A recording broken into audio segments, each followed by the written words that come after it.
अपने लोग सुन रहल छी SK म्यूजिक उमगांव के प्रस्तुति।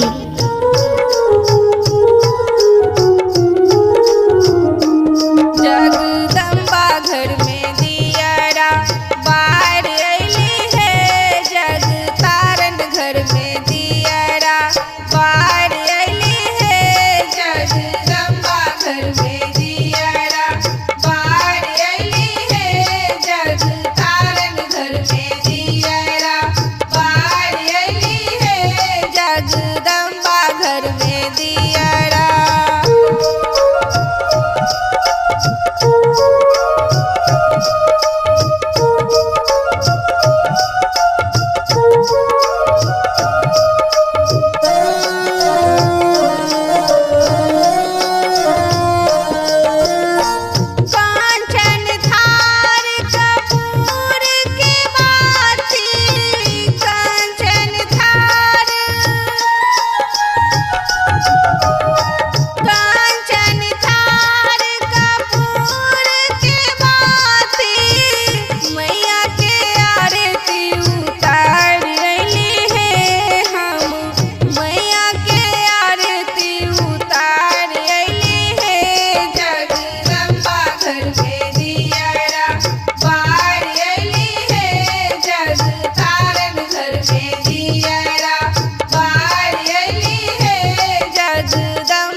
जगदम्बा घर में दिया